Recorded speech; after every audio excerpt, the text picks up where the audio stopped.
आज के शो में पंजाब में देही हेल्थ सेंटर्स की हालत जार, बेनकाब। खादिम आला की तरजीहात, खुले आसमान तले अस्पताल, बिस्तर ना अद्वियात। ये हुकूमत का एक फेलियर है जिसमें हुकूमत ने बजट नहीं दिया है।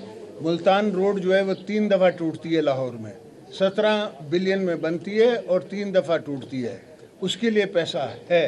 मुल्तान रोड की बार बार मुरम्मत, शहरी परेशान, आसिफ जरदारी भी चुप ना रहे।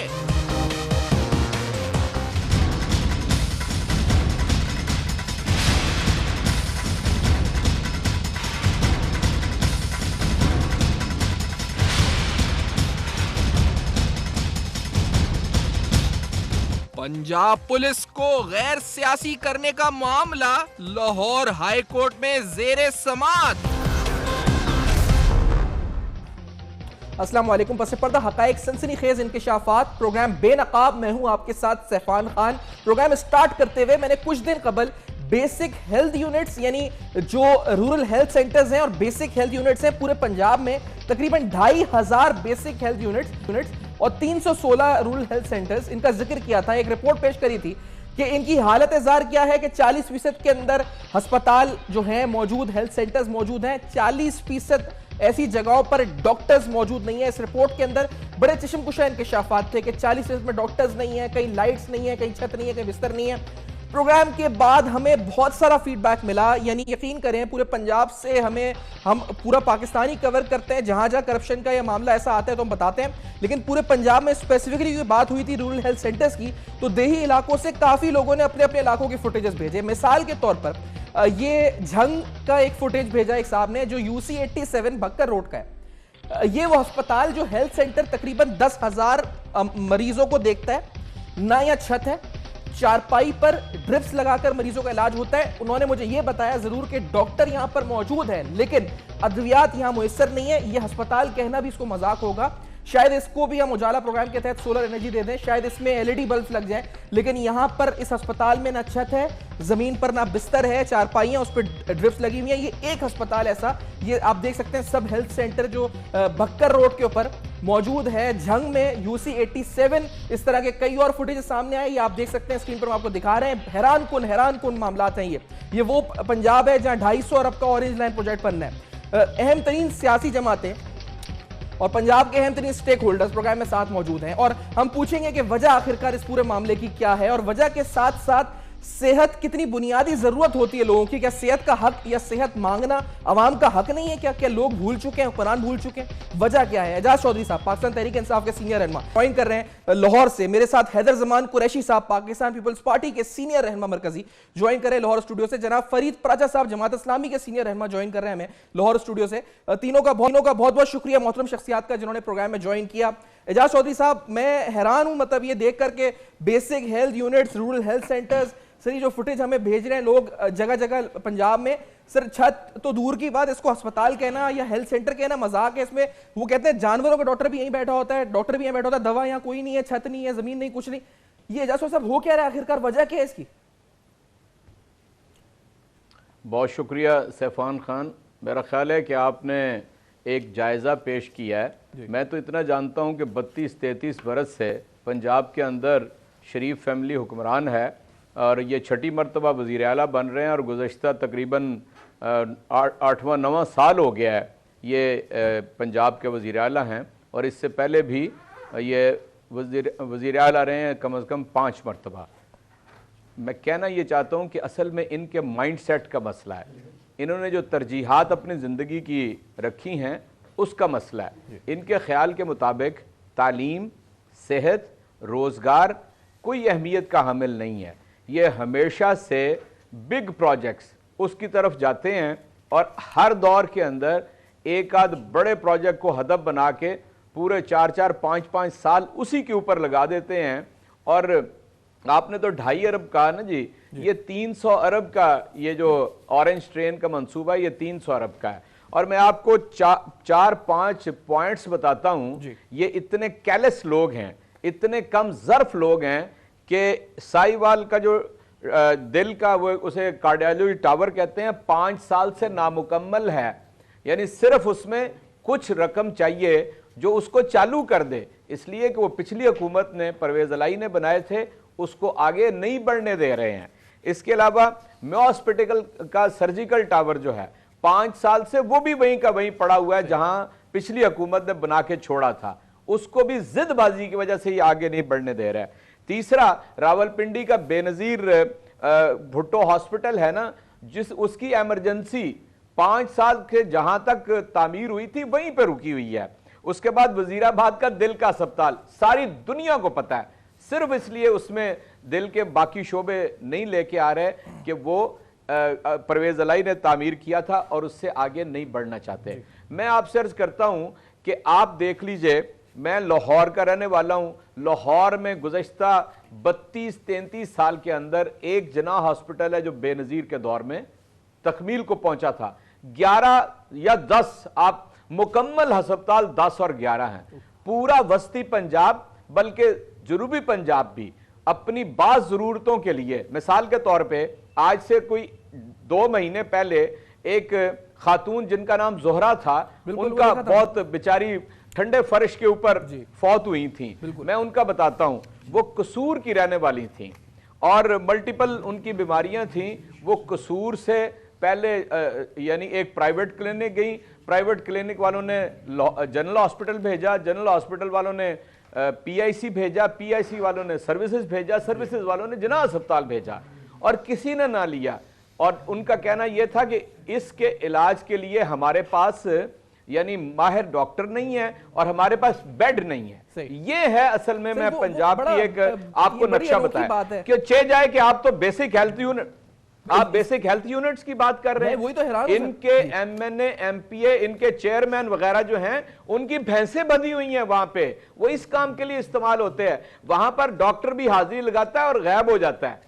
ये बिल्कुल यही बात पे मैं आपको बिल्कुल यही बात, आपने बड़ी इंपॉर्टेंट बात की चौधरी साहब। ये फरीद प्राजा साहब, लाहौर में चले हम देखते हैं अस्पतालों में जो हालात हुई, जिना अस्पताल, चिल्ड्रन अस्पताल, अभी एजाज चौधरी साहब ने बड़े मामलात बताए।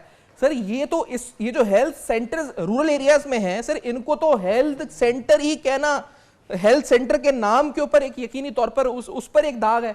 इसको कौन हेल्थ सेंटर कह सकता है? यानी जो हम सर ये जो सूरत हाल वहां की हम देख रहे हैं फरीद प्राजा साहब, ये हेल्थ सेंटर कैसे कह सकते हैं इसको हम? एक ड्रिप और एक चारपाई, छत भी नहीं, कुछ भी नहीं, डॉक्टर पता नहीं, वहां पे नजर तो कुछ नहीं आ रहा, वहां जानवर के डॉक्टर भी बैठते हैं वहीं पे, ये और 25 किलोमीटर का एरिया कवर करता है ये फरीद राज साहब। ये क्या मामला है आखिरकार? ये बिस्मिल्लाहिर्रहमानिर्रहीम। सैफान, आपका शुक्रिया कि आपने बड़े अहम मौजू पे ये बात की है। यहाँ पंजाब के देहातों में यानी 19वीं सदी का अभी तक राज है। ये लोग अभी 20वीं सदी में भी दाखिल नहीं हुए। पीने का साफ पानी नहीं है, लेकिन ये हेल्थ की, चाहे वो बेसिक हेल्थ यूनिट हो या रूरल हेल्थ यूनिट हो या BHU हो, वहाँ पर इंतहाई बुरी हालत है। यानी 63% जो है वो BHU है कि जहाँ पर कोई सहूलत नहीं है, बिजली नहीं है, लेटरीन नहीं है, पानी नहीं है। और ये जो आप हालत दिखा रहे हैं, ये हालत सिर्फ एक नहीं है, ऐसे आपको बेशुमार नजर आएंगे। डॉक्टर नहीं जाते वहाँ पर, जो है ये दाइयाँ वगैरह जो है डिलीवरी केसेस करती हैं और इमरजेंसी के लिए कोई सहूलत हासिल नहीं है।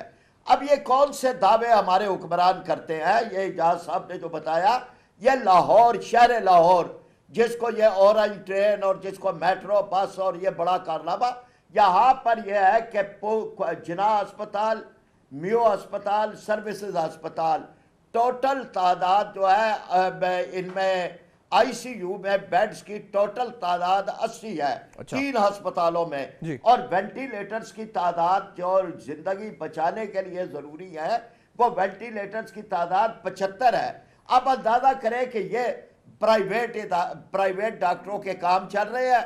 एक एक दिन का ICU का 40-50 हज़ार रुपया वहां लेते हैं। गरीब आदमी कहाँ जाएगा? आप इस हुकूमत की तरजीहात में कतन शामिल नहीं है। यानी एक तो पंजाब का दही इलाका शामिल नहीं है, एक ये है अच्छा, कि ये साहब एक चीज मुझे बताने चले सर, ये देही इलाका जो हम कह रहे हैं, मतलब जिसको बनने के अलावा ये साहब एक चीज कोई हदफ नहीं है साहब, ये देही इलाका कौन सा है, मतलब ये इसको देही इलाका कहना सही होगा? मतलब देही इलाके में कौन कौन सा, पंजाब के कौन कौन से आ जाते हैं? और आप जब कह रहे हैं कि ये एक नहीं 2500 यूनिट्स इसी हाल में पड़े हुए हैं, तो साहब इसका मतलब देही पंजाब के तमाम यूनिट्स का यही हाल है? 63% आपने फिगर कोट की अभी। जी बिल्कुल यही हालत है। मैं यानी ये बात कहना चाहता हूं कि ये जो वोट लेके आते हैं मेंबर है, यानी इनको कोई शर्म नहीं आती और अपने लोगों की हालत पे तरस नहीं आता। उन्हीं गरीबों के वोट लेके असेंबलियों में पहुंचते हैं, कभी आवाज नहीं इन्होंने उठाई। यानी जब सिर्फ 70 अरब रुपए का बजट पंजाब के लिए, इतने बड़े सूबे के लिए हेल्थ का पास होता है, तो ये कोई आवाज इनमें से नहीं उठाता कि ये क्या हमारे साथ आप जुल्म कर, अपनी सड़कों के लिए और अपने उन कामों के लिए कि जिनके ये चर्चे कर सके, उनके लिए कम्युनिटी सेंटर बना के अपने दफ्तर कायम करने के लिए, उनके लिए तो ये बजट मंजूर करवाते हैं हेल्थ के लिए, और फिर कोई निगरानी नहीं है। इमारतें बनी हुई है और वहां पर इस पूरे मामले की कोई निगरानी नहीं है। लेकिन ये भी आपको लोग भेजेंगे तस्वीरें सर, ये और बहुत सी आ रही हैं हमें। लेकिन हैदर जमान कुरैशी साहब, आपकी तरफ आते हुए सर, ये जो हम दिखा रहे हैं हेल्थ यूनिट, शायद थोड़े दिन में अनाउंस हो जाए कि इसमें एलईडी लाइट्स लगेंगी, सोलर, इसको सोलर में कन्वर्ट कर दिया जाएगा। और इसमें एम्बुलेंस सर्विस, अभी उन्होंने मोटर बाइक एम्बुलेंस सर्विस का ऐलान किया है पंजाब हुकूमत ने।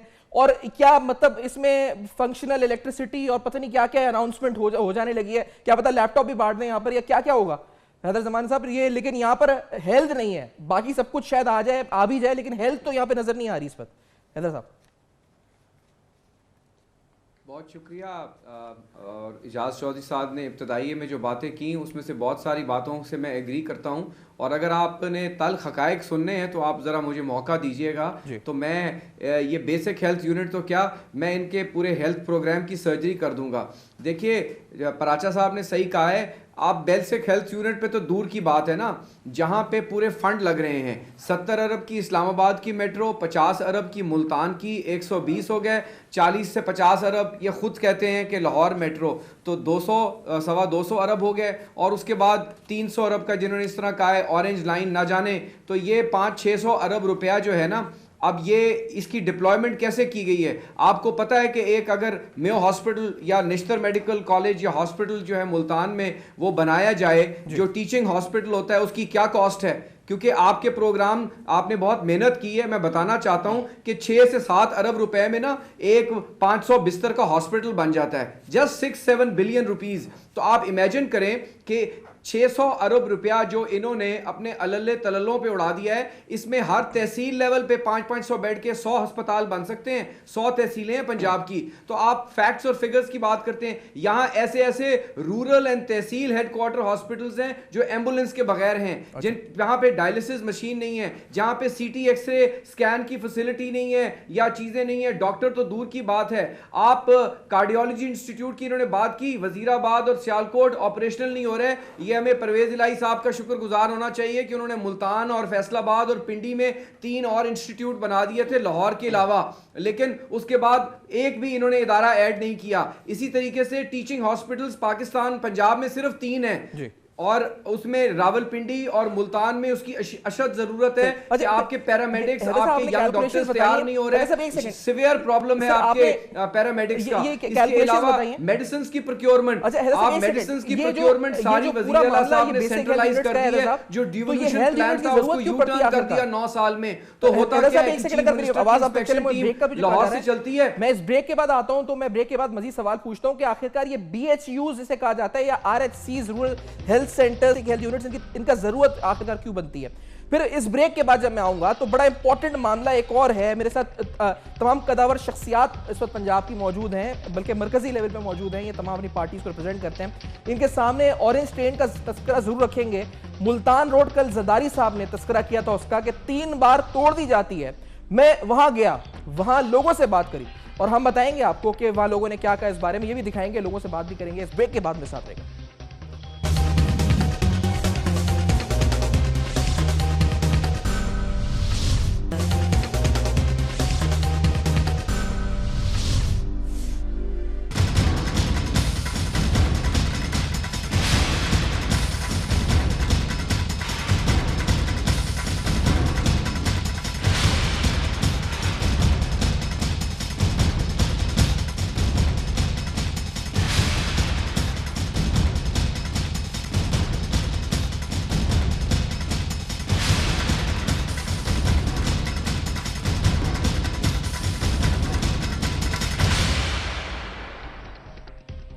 Welcome back. आप देख रहे हैं बेनकाब, जहां पर हमने आपको एक रूरल हेल्थ सेंटर दिखाया है और इस तरह के कई और सेंटर्स मौजूद हैं। बेसिक हेल्थ यूनिट्स कह लें, रूरल हेल्थ सेंटर्स कह लें, जो तकरीबन तादाद में 2500 बनते हैं बेसिक हेल्थ यूनिट्स और 300 के करीब बनते हैं रूरल हेल्थ सेंटर्स। ये इनमें हो क्या रहा है आखिरकार, ये मैंने आपको बताया। कल मोहतरम जरदारी साहब की बड़ी इंपॉर्टेंट प्रेस कॉन्फ्रेंस थी और सियासी क़यादत जब भी बात करती है हम आपको बताते हैं जी क्या कहा गया, क्या नहीं कहा गया, मकसद क्या था। लेकिन कल की प्रेस कॉन्फ्रेंस में जरदारी साहब ने तस्करा मुल्तान रोड का भी किया था कि 17 अरब रुपए उन्होंने फिगर का जिक्र किया। 3 बार सड़क को तोड़ दिया जाता है। अगर ये वही मुल्तान रोड है जो ऑरेंज ट्रेन के रूट है, तो पहले सुन लेते हैं कि आसिफ जरदारी साहब ने, साबिक सदर आसिफ जरदारी साहब ने कहा क्या था मुल्तान रोड के बारे में कल। Let's hear that first. हम डाल रहे हैं इसलिए तो आपसे बात कर रहे हैं और हम कह ये रहे हैं कि ये हुकूमत का एक फेलियर है, जिसमें हुकूमत ने बजट नहीं दिया है। मुल्तान रोड जो है वो 3 दफ़ा टूटती है लाहौर में, 17 बिलियन में बनती है और 3 दफ़ा टूटती है। उसके लिए पैसा है, मगर नेशनल एक्शन प्लान जो सिक्योरिटी प्लान है, जो आपके बच्चों का फ्यूचर है, जो प्रोग्रेस ऑफ पाकिस्तान को स्टेम कर रहा है, आप सोचें। एक रोड 3 बार टूटती है तो जहन में सवाल आता है कि वहां जो ताजिर हैं और रिहायशी हैं उन पर क्या गुजरती है, पहली बात। और दूसरा जहन में सवाल आता है कि क्या प्लानिंग है, लैक ऑफ प्लानिंग है। वो एविडेंट है कि आखिरकार कोई प्लानिंग ही नहीं है कि एक रोड को बनाया जाता है, फिर तोड़ दिया जाता है, फिर रोड को बनाया जाता है। इसमें रिसोर्सेज तो जाती हैं, लेकिन आपकी जो लैक ऑफ प्लानिंग है वो भी नजर आती है। सवाल है हमारे जहनों में। मैंने अवाम के सामने कुछ दिन कबल लाहौर गया, मुल्तान रोड पर जहां कंस्ट्रक्शन हो रही है, ऑरेंज ट्रेन का रूट बन रहा है, जिस रोड को बार बार तोड़ा जाता है, उधर ही जाकर अवाम से, दुकानदारों से, ताजरों से बात करी। सुने जरा कि वो कहते क्या है इस बारे में। Let's hear that. रोड बनने से ये कब बनेगा ये तो बाद की बात है। फिलहाल तो कारोबार बिल्कुल रहा ही नहीं। जिनका कारोबार रहा वो भी 50 की बजाय 25% रह गया। कारोबार ना होने के बराबर है। अखराजात पहले से ज़्यादा हो गए हैं। इससे पहले 4 फुट सड़क पहले ऊंची है, जिसकी वजह से गलियां जो हैं, घरों के पानी जो है वो भी बाहर नहीं निकल रहे, गलियां भी नीची हो गई हैं। कारोबार हो सकते हैं, दुकानदार सारे देखें फारिग बैठे हुए हैं। साल हो गया ये सड़कें ऐसी। हम अभी मैं यहाँ से वापस आ रहा हूँ, इतना हाल देखें मेरा क्या हाल हुआ है। हाँ, मिट्टी देखें यहाँ पे, ये जो कचरा पड़ा हुआ है, मिट्टी गटा उड़ता है, घरों में जाता है, ये सब बीमार पड़ रहे हैं। हो गई हैं इधर तो सारा रोड ऐसा टूटा हुआ है, हमारी गाड़ियाँ खड़क गई हैं कसम से। ये बना ही नहीं, पता नहीं क्या कर रहे हैं, कभी बंद कर देते हैं, कभी फिर शुरू कर देते हैं। हम तो तंग आ गए हैं। हुकूमत को तो यही पैगाम देंगे कि ये अभी काम आपने खिलारा हुआ है, इसको समेटें, जल्दी समेटें। बंदे बीमार हो रहे हैं, लोगों की गाड़ियाँ, रिक्शे, मोटरसाइकिलें सारी ख़राब हो रही हैं। ऊपर से कारोबार नहीं है। कारोबार हों तो ये चीज़ें ठीक होती हैं ना, तो इसी वजह से लोग तंग पड़े हैं। कोई वैगनों का इंतज़ार करता रहता है, कोई गाड़ियों का, कोई बस यही हुकूमत से अपील है कि इसको जल्द से जल्द जो है ना ठीक करें। ये आम लोग परेशान हो रहे हैं। ट्रैफिक सारी बंद पड़ी हुई है, ये अपना कभी बंद कर देते हैं, कभी चला देते हैं। वहाँ ये देखें सारा रास्ता ख़राब है। आए दिन यहाँ पे हर रोज़ कोई ना कोई एक्सीडेंट होता है, इनको परवाह ही नहीं है। आपने अवाम की राय सुनी, वो क्या कहती है। आपने आसिफ जरदारी साहब का सुना, उन्होंने कहा जी 17 रुपए खर्च करते हैं, रोड बनाते हैं, तोड़ देते हैं। मेरे साथ जनाब हैदर जमान कुरैशी साहब पीपल्स पार्टी से, फरीद पराजा साहब जमात इस्लामी से और एजाज चौधरी साहब पाकिस्तान तहरीक इंसाफ से, तीनों मरकजी क़यादत मौजूद हैं। हैदर जमान कुरैशी साहब, कल हवाला इसका दिया गया, नेशनल एक्शन प्लान से मुवाजना दिया गया इस रोड का। सर, ये प्लानिंग कैसी खूबसूरत प्लानिंग है कि एक रोड बनाई जाती है, फिर तोड़ दी जाती है, फिर बनाई जाती है, फिर तोड़ दी जाती है। सर, मकसद क्या होता है इसका, आखिरकार क्या वजह होती है? 17 अरब रुपए खर्च कर दिए जाते हैं। कुरैशी साहब, ये शेर शाह सूरी बनना चाहते हैं इस सदी के। एक ही सड़क को 4-4 बारी बनाते हैं, एक ही टेंडर को 4-4 बारी उसकी ओपनिंग करते हैं। ये तो मजाक बनता जा रहा है। लेकिन सवाल ये पैदा होता है कि जहाँ नेशनल एक्शन प्लान, जहाँ लोगों की ज़िंदगी, राइट टू लाइफ जो है ना, वो आपकी पहली फंडामेंटल राइट है। उसके बाद तालीम है, सेहत है। यहाँ राइट टू लाइफ को किस तरह प्रोटेक्ट करना है, ज़रब अज़ब को कामयाब करना है, नेशनल एक्शन प्लान को करना है, उसके लिए तो पैसे नहीं है, उसके लिए तो 9-9 महीने इजलास नहीं होता। और आपके अल्ले तल्ले हैं, आपके शाखसाना प्रोजेक्ट्स हैं, उनके लिए आप आप कभी स्कूटियां दे रहे हैं तो कभी कोई और चीज कर रहे हैं, तो मेट्रो बना रहे हैं। हम ये नहीं कहते ये ना बनाएं, पर हम ये कहते हैं कि पहले गरीब को साफ पानी दो, पहले गरीब को लॉ एंड ऑर्डर दो, उसको तहफ़्फ़ुज़ माल और दो उसको तहफ़्फ़ुज़ जिंदगी दो।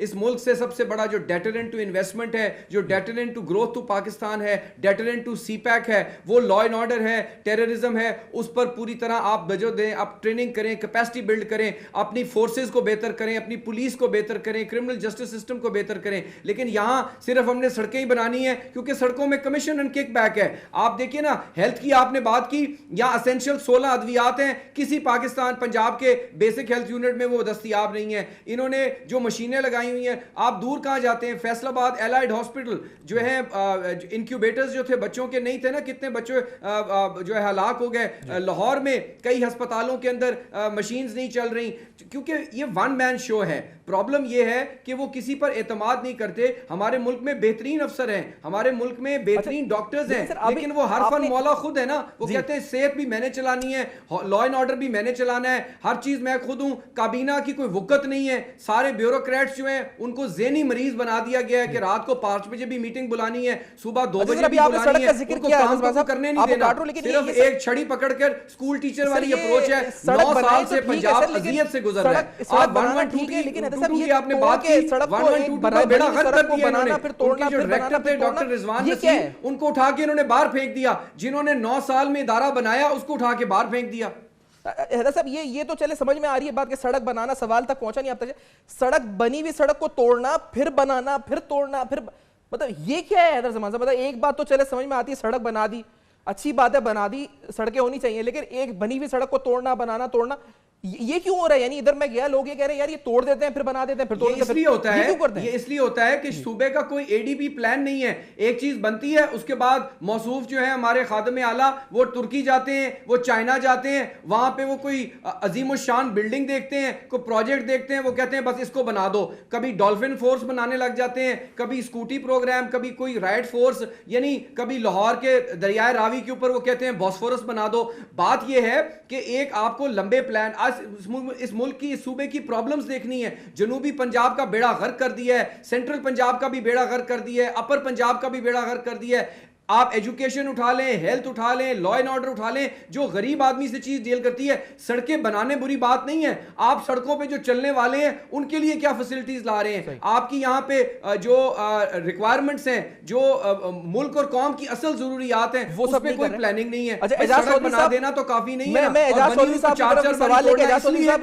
पैसा है ना, जहां सीमेंट लगेगा, स्टील लगेगा, वहां माल बनेगा, और तो कोई ऑब्जेक्ट नहीं है ना। एजाज चौधरी साहब, ये क्या हो रहा है? What is happening sir? Ejaz Chaudhary साहब, क्यों हो रहा है ये? अरबों रुपए खर्च होते हैं, क्या होता है आखिर, क्यों कर रहे हैं? गुज़श्ता 8-9 बरस के अंदर जब से पंजाब के वज़ारत आला पे शहबाज शरीफ साहब, जिनका असली नाम कहते हैं स्पीड शरीफ है, वो असल में इसके ऊपर हुक्मरान है। और पहले ये सड़क जो थी इन्होंने बनाई, उस वक्त टूटी हुई सड़क थी और इसको एक दफ़ा पूरी तरह कारपेट कर दिया गया।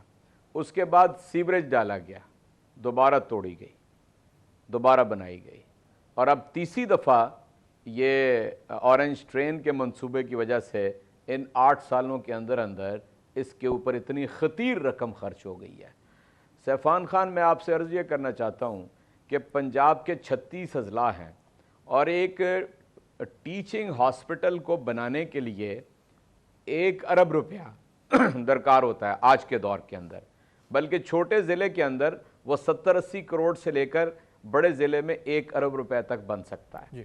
अब मुझे बताइए कि ये ठोकर न्याज बेग से लेकर यानी चबुर्जी तक इन्होंने इसके ऊपर अगर 17 अरब रुपए लगाए हैं, और अगर यही पैसे एक दफ़ा बन जाती सड़क और यही पैसे आप पंजाब के 17 अजला के अंदर हॉस्पिटल बना सकते थे, वो भी टीचिंग हॉस्पिटल बना सकते। बिल्कुल सही। और जो इतना प्रेशर लाहौर के हॉस्पिटल्स के ऊपर है उससे यानी आप बच सकते हैं। लेकिन चूंकि मैंने अर्ज़ किया कि उनकी तरजीह के अंदर ये चीज़ शामिल ही नहीं है।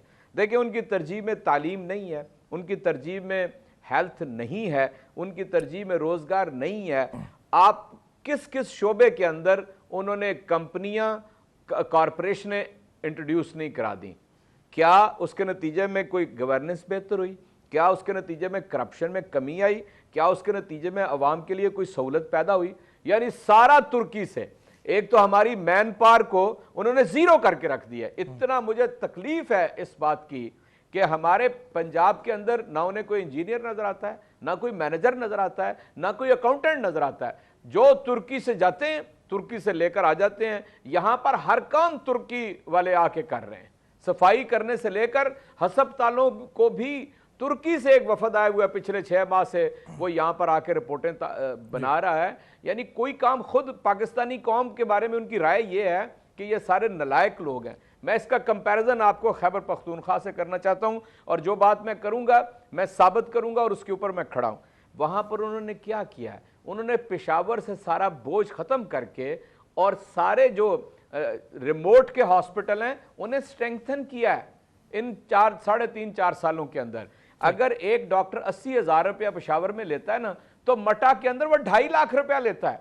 बेहतरीन डॉक्टर रिमोट डिस्ट्रिक्ट्स के अंदर मौजूद हैं, बेहतरीन सहूलतें रिमोट डिस्ट्रिक्ट के अंदर मौजूद हैं। ठीक है, हो बहुत कुछ सकता है। मैं समझता हूं यही पराजा साहब से सवाल मैं रखना चाहूंगा, चौधरी साहब आपकी इजाजत से। पराजा साहब, ये 17 अरब रुपए अभी जरदारी साहब ने कोट किया, चौधरी साहब ने बताया, पूरी कैलकुलेशन करके बता दीजिए 17 अरब में कितने बन सकते थे अस्पताल, टीचिंग हॉस्पिटल्स।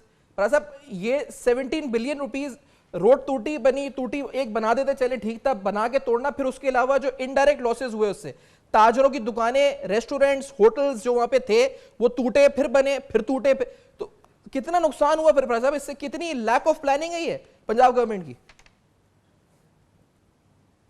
सैफान, ये हम इस सड़क के ऊपर रहते हैं, जमात इस्लामी का जो मरकजी दफ्तर है मंसूरा वो वहाँ पे है। अच्छा। हम इसको भुगत रहे हैं। ये 3 मरतबा बनी, ये तबाही और बर्बादी कर दी गई वहाँ की। उस पूरी आबादी को, इर्द गिर्द के आबादियों को मरीज कर दिया गया है।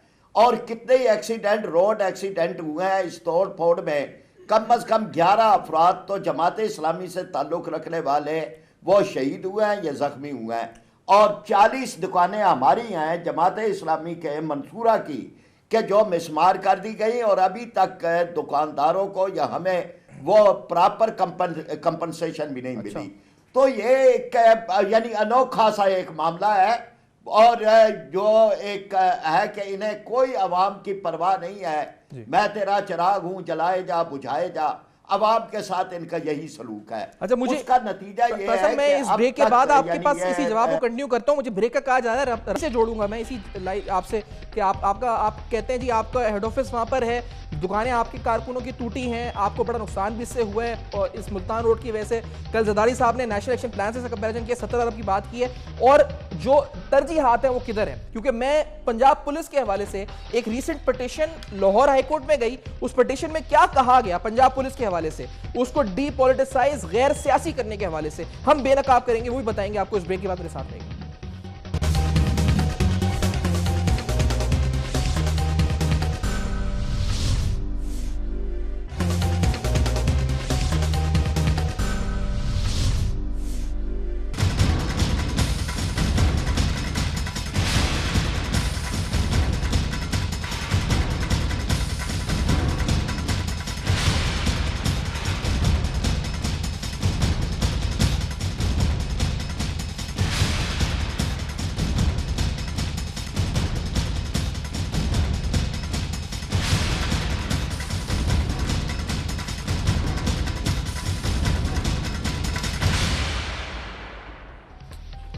Welcome back. आप देख रहे हैं बेनकाब। हमने पीएसएल देखा, पीएसएल में पंजाब पुलिस की परफॉर्मेंस की कारकर्दगी की सबने दाद दी, लेकिन बात जब पॉलिटिसाइज होने की आती है, पुलिस में सियासी इस वक्त मसलहत कह लें, आप सियासी इन्वॉल्वमेंट कह लें, उसको गैर सियासी करने की बात आती है। खान साहब, पाकिस्तान तहरीक इंसाफ वाला मिसाल देती है कि खैबर पख्तूनख्वा की पुलिस डीपॉलिटिसाइज है।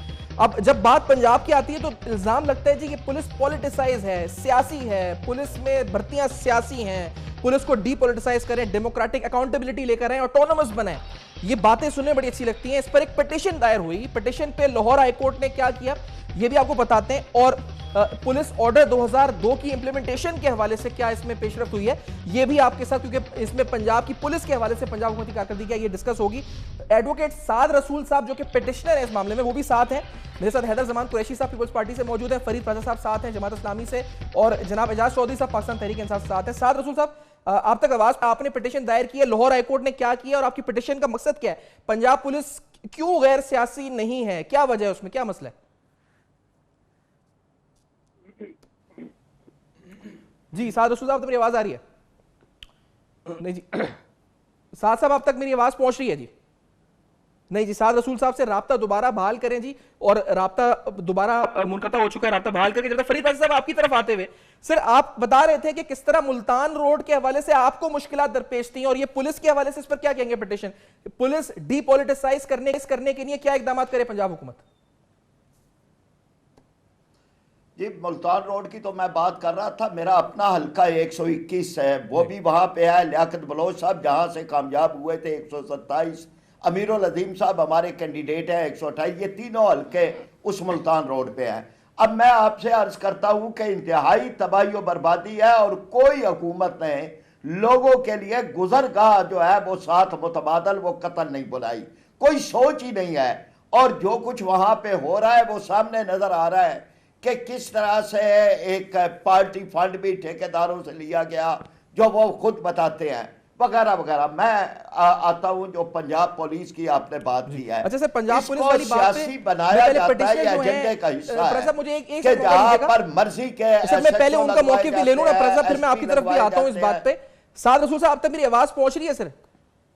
हाँ जी, थोड़ी सी कट के आ रही है, लेकिन बताइए जी। साहब, आपने पुलिस ऑर्डर 2002 की बात की है, पंजाब पुलिस पॉलिटिसाइज है, क्यों है? मतलब क्यों सियासी पुलिस है? ये तो कहते हैं बड़ा हमने ब्यूरोक्रेटिक सिस्टम बड़ा जबरदस्त बनाया हुआ है, क्या वजह आखिर? देखिए जी, पुलिस ऑर्डर के ऊपर तो ये बहुत ही ज्यादा जुल्म हुआ है। पुलिस ऑर्डर 2002 जो कि पंजाब पुलिस का इस वक्त एक्सेप्टेड कानून है, इसके अंदर किसी को दो राय नहीं है कि पंजाब पुलिस जो है वो 2002 के कानून के नीचे काम कर रही है। बाय द वे, बाकी तमाम प्रोविंसेस के अंदर 2017 का एक केपीके के अंदर कानून आ चुका है। पंजाब पुलिस ही सिर्फ वो एक पुलिस है जो कि 2002 के कानून के नीचे काम कर रही है। 15 साल गुजर जाने के बाद भी इस कानून को फाल नहीं किया गया। 15 साल गुजर जाने के बाद भी इस कानून के अंदर ये इन्विजन किया गया है कि के हर डिस्ट्रिक्ट के अंदर एक डिस्ट्रिक्ट पब्लिक सेफ्टी कमीशन बनाएगा। आज तक पंजाब के जितने डिस्ट्रिक्ट्स हैं उसमें से किसी में भी डिस्ट्रिक्ट पब्लिक सेफ्टी कमीशन नहीं बनाया गया। आज भी इस कानून के अंदर लिखा हुआ है कि एक पंजाब पब्लिक सेफ्टी कमीशन बनेगा जो कि सूबे का पूरा एक सेफ्टी कमीशन होगा, जिसके के अंदर अवाम के रिप्रेजेंटेटिव्स बैठ के पुलिस की कारकर्दगी को देखेंगे। आज तक कभी भी पीएमएलएन की गवर्नमेंट ने, इससे पहले की गवर्नमेंट ने भी प्रोविंस का सेफ्टी कमीशन नहीं बनाया। इसी कानून के अंदर लिखा हुआ है कि आईजी की, सीसीपीओ की, सीपीओ की, डीपीओ लेवल तक के तमाम अफसरान सर ये बनाया क्यों नहीं? 3 साल की मुद्दत होगी। ये सवाल तो आपने पिटीशन में पूछा होगा साथ साहब, बनाया क्यों? मतलब अगर सारे सूबे आप कह रहे हैं उस तरफ जा चुके, पंजाब नहीं गया, तो व्हाट इज द रीजन? ये मैं नहीं कह रहा कि सारे सूबे बना चुके हैं, मैं कह रहा हूं कि सिंध और बलूचिस्तान के अंदर तो 1861 का कानून चल रहा है जिसके नीचे ये रिक्वायरमेंट ही नहीं है। सही। केपीके के अंदर 2017 का एक नया कानून है जिसके अंदर इस तरह की रिक्वायरमेंट नहीं है। पंजाब ही वो सूबा है जहां पे पुलिस ऑर्डर 2002 लगता है। आज हमारी पंजाब पुलिस उसी के नीचे काम कर रही है, लेकिन 15 साल गुजर जाने के बाद भी ये वाली कमेटीज बनाई नहीं गई। और उसकी बड़ी आसान वजह है।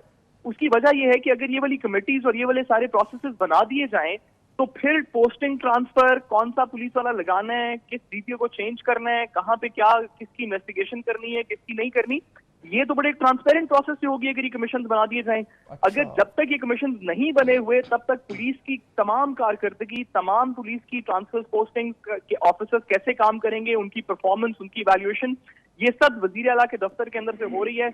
और अगर ये कमिटीज बना दी तो वजीर आला के दफ्तर की उसके ऊपर एडमिनिस्ट्रेटिव रिस्पॉन्सिबिलिटी नहीं रह जाएगी, जो कि कानून की मद है, और इसी वजह से आज तक ये बनाई नहीं। ठीक है, इसी वजह से बनाने साथ ही रहेगा। एजाज चौधरी साहब, आपका कमेंट इस पर क्या होगा? ये कहते हैं केपीके ने 2017 का बना दिया, पंजाब अभी 2002 में बैठा हुआ है, वजीर आला के दफ्तर से सारे मामला हट जाएंगे, ट्रांसपेरेंसी आ जाएगी सर, इसलिए शायद कानून नहीं बना रहे। ये खुद पिटिशनर है साद रसूल साहब, एडवोकेट साद रसूल साहब। एजाज साहब, आपका कमेंट किया इस बारे में? कितनी बात सुनने में अजीब सी लगती है। जी ठीक कहा शायद रसूल साहब ने। इसका पस मंज़र कुछ यूँ है कि डेवोल्यूशन का जो मंसूबा 2000 में मुशर्रफ के दौर में आया था वो भी मुकम्मल उस पर अमल दरामद नहीं हो सका था। और उसमें भी ज़ाहिर है जो पॉलिटिशियन थे, MNA और MPA और बिलखुसूस चीफ मिनिस्टर उसके अंदर हायल थे। चुनाचे वो भी आधा तीतर आधा बटेर की सूरत में ही चलता रहा।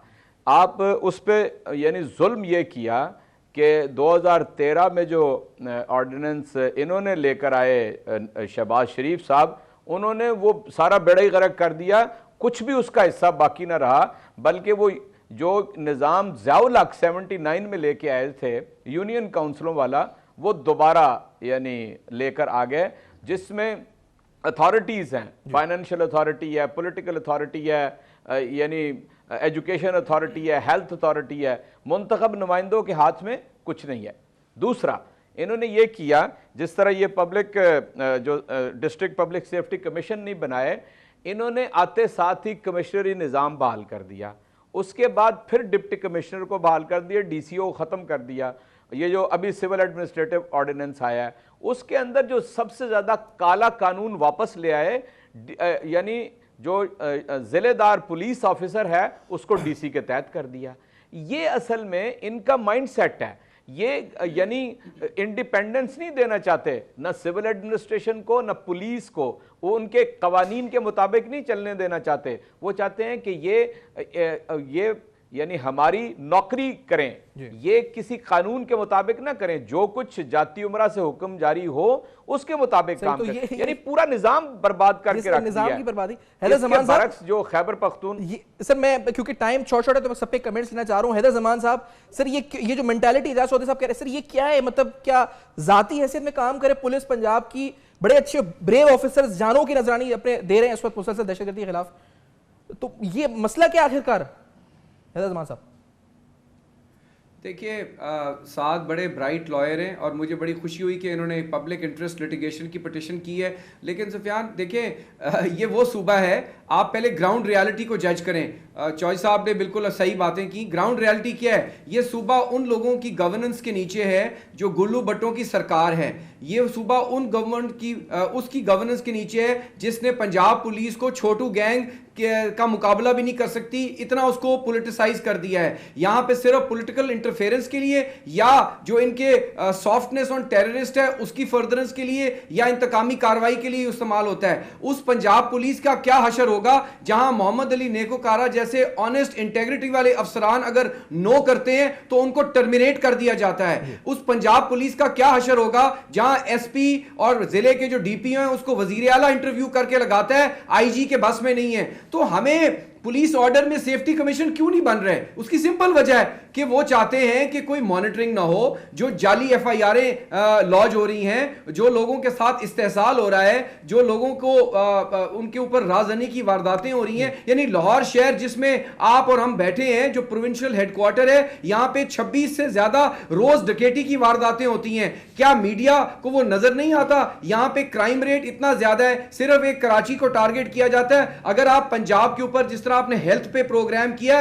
अगर आप यहां लॉ एंड ऑर्डर पे करें, यहां लॉ एंड ऑर्डर बहुत ज्यादा खराब है। अच्छा। यही वजह है कि आपको एक PSL का जो फाइनल कराना पड़ा। यकीनन पुलिस ने बड़ा अच्छा उसमें काम किया, लेकिन ये हुआ क्यों? इसलिए कि आर्मी चीफ ने कहा कि हम PSL फाइनल करवाएंगे। आपकी अफवाज ने, आपके रेंजर्स ने 2.5 बहुत साल शुक्रिया अदा करूंगा। आपका लास्ट कमेंट इस पे नहीं ले सकूंगा, टाइम अपने इख्तिताम पर पहुंच रहा है। मैं हैदर ज़मान कुरैशी साहब, साहब, फरीद राजा साहब और एजाज चौधरी साहब मोहतरम तमाम का शुक्रिया अदा करूंगा, उन्होंने प्रोग्राम में हमें ज्वाइन किया। और आज अहम तरीन मामला, क्योंकि हमने सेहत पर बात की, हमने ऑरेंज मेट्रो के हवाले से बनने वाली रोडों, जो सड़कें टूटकर बनी है दोबारा, उससे जो नुकसान हुआ है उस पर बात की है, और उसके साथ पुलिस ऑर्डर 2002 के हवाले से जो पंजाब में नाफिज है उस पर क्या इस पर कानूनी तौर पर हो रहा है कार्रवाई, पेशरफ्त हो रही है, आपको आगाह किया। अपना फीडबैक लिखिएगा फेसबुक, ईमेल्स और ट्विटर पर। देखते रहेगा अब तक।